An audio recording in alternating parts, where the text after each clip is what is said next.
Hiya, in this tutorial I'm going to show you how to make a light as kind of Bray Wyatt, the Fiend, kind of like stained glass window type effect, and yeah, I'm going to show you how to make it. So to start off, I'm going to have the outline of half the Fiend, half Bray Wyatt.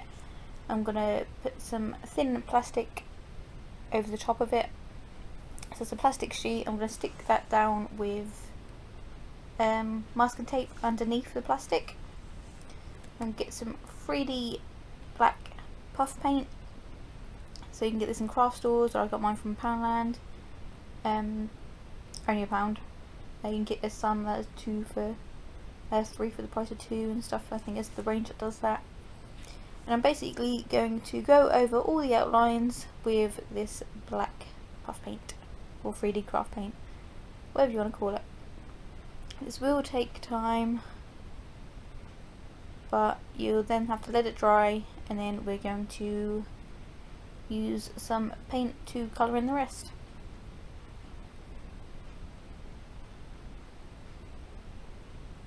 So you want to go slow, make sure you've got nice thin lines, you don't want too blobby. So this is what it looks like after it's dried. So I'm going to then take the drawing off the back of the plastic, and now I'm going to colour in using just normal acrylic paint. So this, you don't have to be super neat with it, you just have to be inside the lines. Doesn't matter if you go over the black slightly, because this is actually going to be the back. So I'll show you in a second. This is the eye, so as you can see the white's gone on the black quite a bit. When you flip it over to the side that'll be showing, it actually looks a lot more neat because of the black. You can't actually see this much as of white at the back.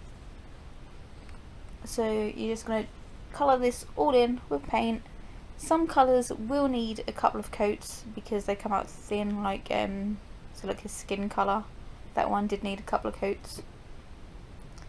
And for the red, I didn't do it super thick. I actually done that quite thin and just lightly brushed it and spread it about. And then when I done the white, I actually put it over the red. And then when you flip it over, you can actually see the red still. And it looks a bit better than just doing a thick line of red. It's kind of smudged out, rather than just being a block line. Because the red on the mask isn't exactly like just there in your face, is it? It's kind of like blended. But you'll see that one I've done in a second, because I'm going to fast forward this because it took me ages and it would just look really boring if I just showed you every little bit of painting that I did. So you don't have to use expensive acrylic paints either, these are like actually fairly cheap ones. So you want to colour the whole thing in.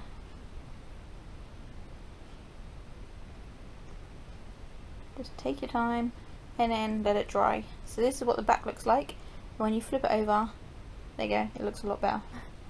As you can see, like I was saying with the red, it's kind of like blended out, not just a thick red line. So then I'm going to get a canvas. I was going to use one slightly bigger than this, but I just didn't have any. I'm going to use the original drawing as a template, and I'm going to cut around that square. So I'm going to get a craft knife and just carefully cut out the square.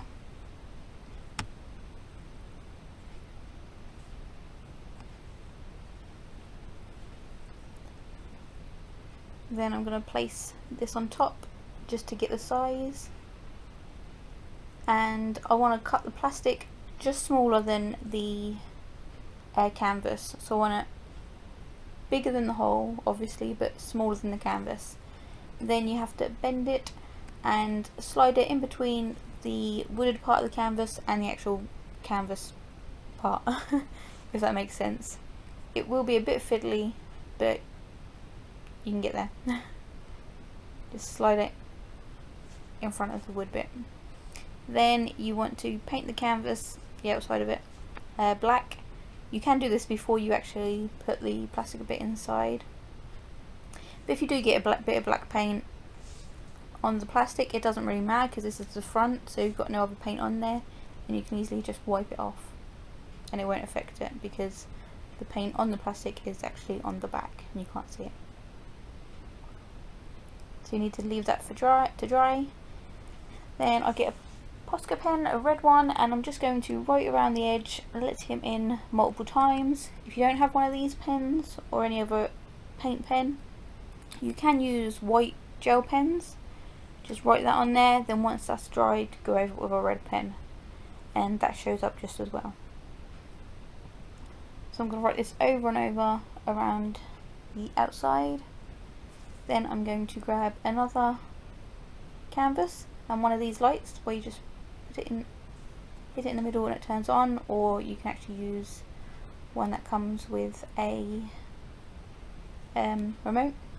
So these ones have a sticky back on them, so you can literally just stick it onto the canvas, and they also screw off, so you don't have to keep unsticking it. If you want to change the batteries, you just unscrew it. And yeah, so they come with a sticky back on it, so all you have to do is peel off the back and then stick that onto the inside of this canvas, and this is going to create like a box. So I'm just going to stick that down so it's nice and firm, make sure it actually stays there. Then I'm going to place this one on top, then I'm going to put a bit of tape just along the top to keep them together. Then from here on, that's it, because you can stand this up, and if you only just put it along the top, that means you can open it up, flip it open to either switch on the light if you need to, if you don't have the remote, or if you want to change the batteries, so that's not stuck in there. You can easily access it just by lifting it up. And this does stand by itself as well, so you don't need a special stand, and it's done. So thanks for watching, hope it weren't too long-winded, and I'll see you in my next video. Bye!